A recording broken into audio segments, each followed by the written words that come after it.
Sir, এই সেই আসামি যে গতকাল রাইতে আমার ভাইরে জানে মেরে ফেলাইতে চাইছে। সুরজ ভাই আমার চোখের সামনে মারছে, আমি নিজে সাক্ষী। স্যার, আমি রতন ভাইরে মারি নাই। সোহাগ, তোমার যা বলার তুমি আদালতে গিয়ে বলবে। তুমি আমাদের সাথে থানায় চলো। কনস্টেবল, নিয়ে চলো।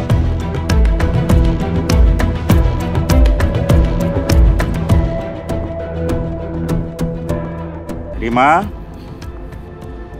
সুরজ রে মারছে, কিছু বলি নাই। রতন রে মারছে, এবার কি বলুম তুই বল। তা যা কবি ওইটাই করু। যদি কস মাফ করে দিতে মাফ করে দেব।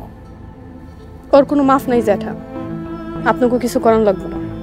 আমি নিজে থানায় যাইতেছি, ওর জেলে দিব। হ আব্বা, রিমা নিজে জামিন নামে মামলা করবে। এই তো আমার মায়ের মতন মাইয়া। জামা রতন রে যারা মারছে তাকে শাস্তি দেওয়ার ব্যবস্থা কর। আব্বা তুমি আর কাইন্দ না, আমি আজকেই মামলা করতে চাই। স্যার আমরা যাইতেছি, আমগুলোকে দোয়া করেন।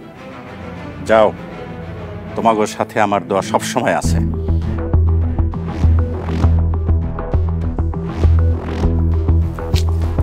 ভাইজান, তাইলে ওই ছোট লোকের মাইয়ারে কেটিটা দুইটা পাট থেকে বাইর করে দিই। হ্যাঁ, মাইয়া মানুষকে হাত দেওয়া যাবে না, ওগরে বাড়তেও দেওয়া যাবে না। তাইলে কি ওই ছোট লোকের বাচ্চা এই মোড়ল বাড়িতে থাকবো? থাকবো না, কৌশলগত ভাবে অগরে আস্তে আস্তে বাড়ির থেকে বাড়ি করে দেব। আমার মতো খেলতে দে। ওই ছোট লোকের বাচ্চা গো বাতাসের সাথে উড়াই দেব। থানায় গিয়ে কবি রতন ভাইয়ের যে মারছে তুই নিজের চোখে দেখছিস। আমি তো নিজের চোখে দেখি নাই।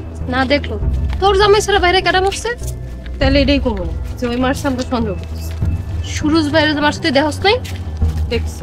তাহলে থানায় যে এটাই কবি সুরজ ভাইয়ের যে মারছে নিজের চোখে দেখছিস, রতন ভাইয়ের তুই চোখে দেখ। আচ্ছা করবো।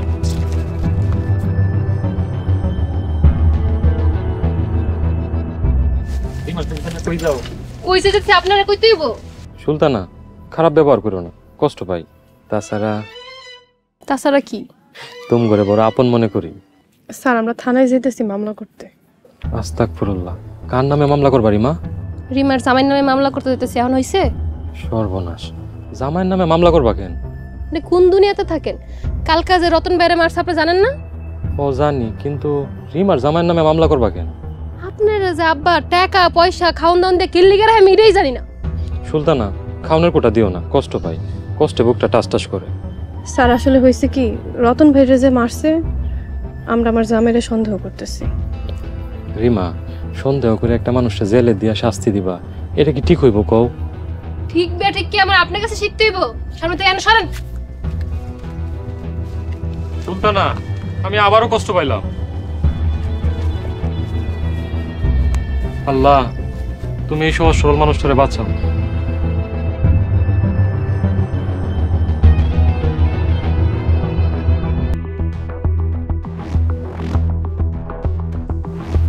সোহাগ, সোহাগ, বাড়িতে কেউ আছেন? আসসালামু আলাইকুম। ওয়ালাইকুম আসসালাম। বৌমা তুমি? আমরা আপনাকে বাড়িতে বেড়াইতে আসি নাই। স্যার, এই সেই আসামি যে গতকাল রাইতে আমার ভাইরে জানে মেরে ফেলাইতে চাইছে। সুরজ ভাই আমার চোখের সামনে মারছে, আমি নিজে সাক্ষী। স্যার, আমি রতন ভাইরে মারি নাই। সোহাগ, তোমার যা বলার তুমি আদালতে গিয়ে বলবে। তুমি আমাদের সাথে থানায় চলো। কনস্টেবল, নিয়ে চলো।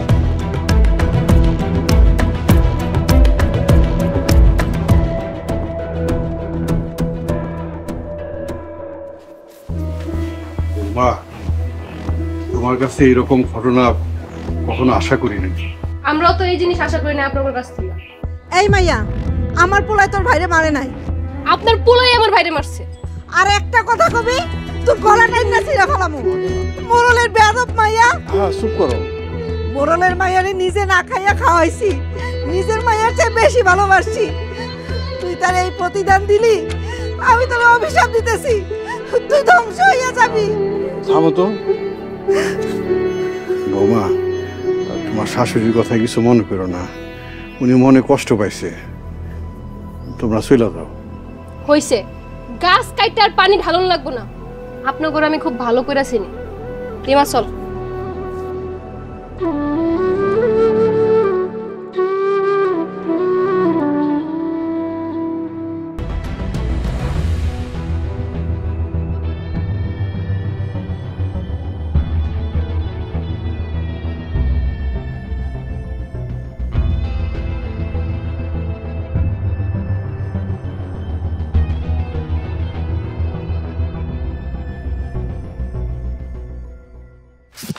কিরে রিমা কান্তাছস কেন?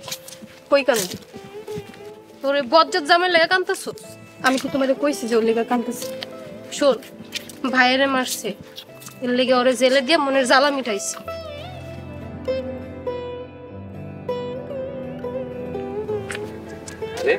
তোমরা আইছো? ওই গুন্ডা সন্ত্রাসে ধরাই দিয়েছে।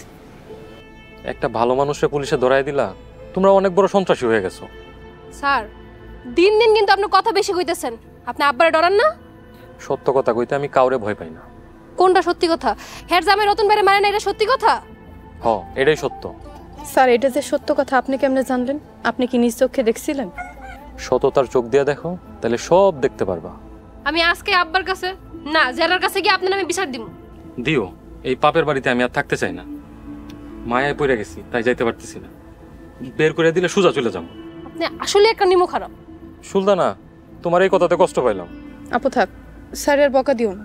স্যার অনেক ভালো মানুষ। কিসের ভালো মানুষ? আমগো বাড়িতে খায় আমগোর পয়রা পরের গুনগান গায়।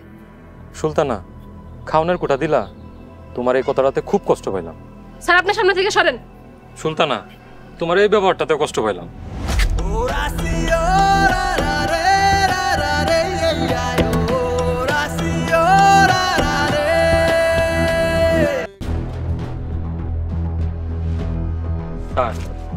আমি রতনের মারি নাই স্যার।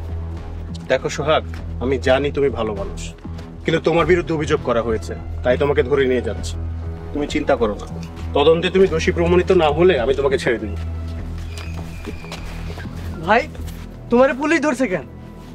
রিমা আমারে ধরাই দিছে, আমি নাকি রিমার ভাই রতনরে মারছি। স্যার, বিশ্বাস করেন, ভাই রতনে মারে নাই। দেখো, আমাদের কিছুই করার নাই, তোমাদের যা বলার তোমরা আদালতে গিয়ে বলবে। শোন, তুই আব্বারে নিয়ে উকিল ম্যাডামের কাছে যাবি, তার লগে কথা কইবি। ঠিক আছে ভাই, আমি উকিল ম্যাডামের কাছে যাবো, তুমি কোনো চিন্তা করো না, তোমার আমরা ছাড়াই আনবো ভাই। সব চলো।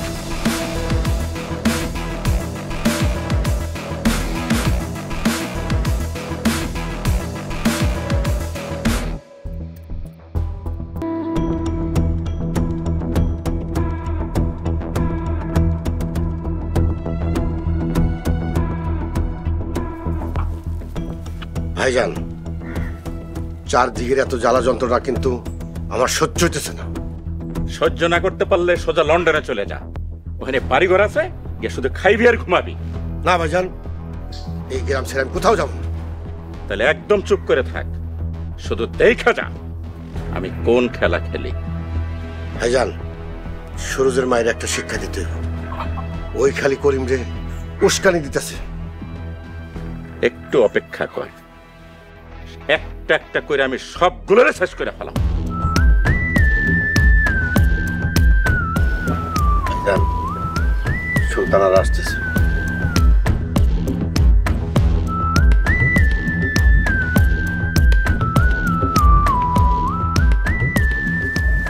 রিমা, তোরা কি মামলা করে আইছস? শুধু মামলা না, আসামিরা থানায় ধরাই দিয়ে আইছি। এই তো মোরলগ যজ্ঞ উত্তরসূরি। এই জন্যই তো বিকাল থেকে আমার বুকের ভিতরে শীতল লাগতেছে। তোমাকে সত্য তখন জেলে, তোমরা সবাই এখন শান্তিতে থাকো। সুলতানা, রিমা এমন করে কথা কয়ে গেল কেন? নিজের জামাইরে ধরাই দিছে তো, এর লেগে হয়তো খারাপ লাগতেছে। ভাইজান, রিমাগো ডিভোর্সটা খুব দ্রুত করতে হইব। আবেগ একসময় বিবেককে নষ্ট করে ফেলাইব। এই মামলাটা হারলেই ওকে ডিভোর্সটা করে ফেলাম। ওই ছোট লোকের বাচ্চারা বেশি বাড়ছিল, এবার না হাইরা যাইব কই।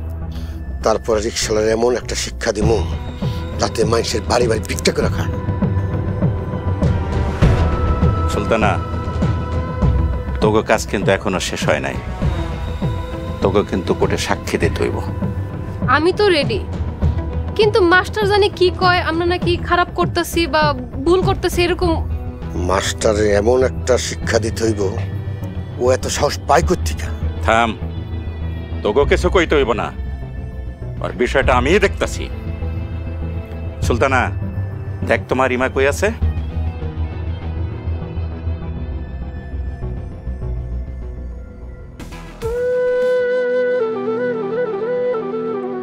রিমা, তুমি কেমনে পারলা আমার নামে মামলা করতে, আমারে জেলে দিতে?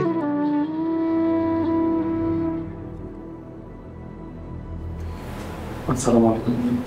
ওয়ালাইকুম আসসালাম।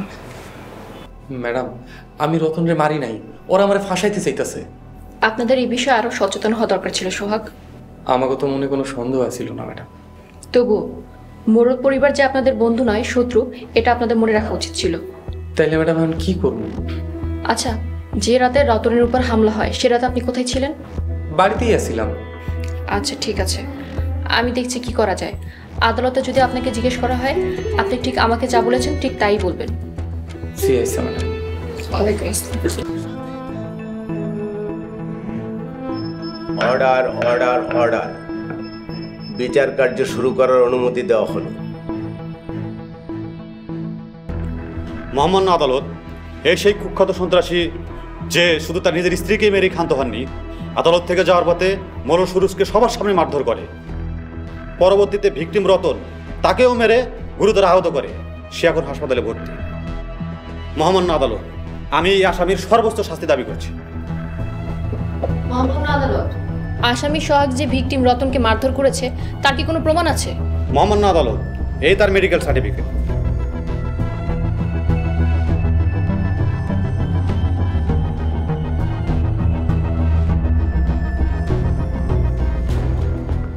মহামান্য আদালত, রতনকে মারা হয়েছে, সে হসপিটালে ভর্তি আছে, সবকিছুই ঠিক আছে, কিন্তু সোহাগী যে রতনকে মেরেছে তার কি প্রমাণ আছে? প্রমাণ আসামির স্ত্রী মেহরিবা বিনতে মোরল ও তার বোন সুলতানা মোরল। মহামান্য আদালত, আমি সুলতানা বিনতে মোরলকে জিজ্ঞাসা করার অনুমতি চাচ্ছি। সুলতানা বিনতে মোরল হাজির।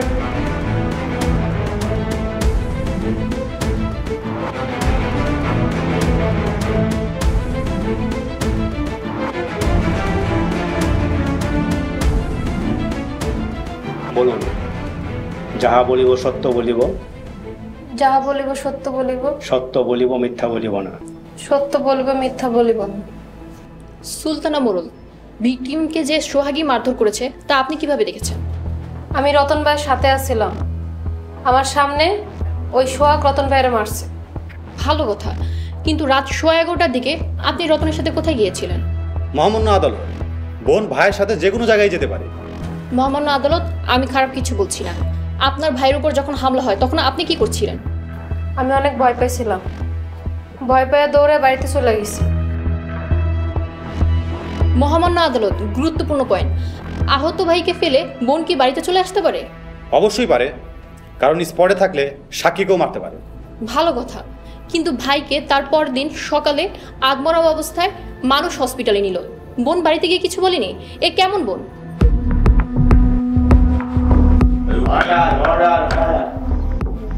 মহামান্য আদালত, সাক্ষীর অভিনয় সুন্দর কিন্তু স্ক্রিপ্ট দুর্বল, তাই আমি এই মামলার সুষ্ঠু তদন্তের আবেদন জানাচ্ছি। সেই সাথে যারা জড়িত সকল অপরাধীকে শাস্তির আওতায় আনার বিশেষ অনুরোধ জানাচ্ছি। আপনি আসতে পারেন।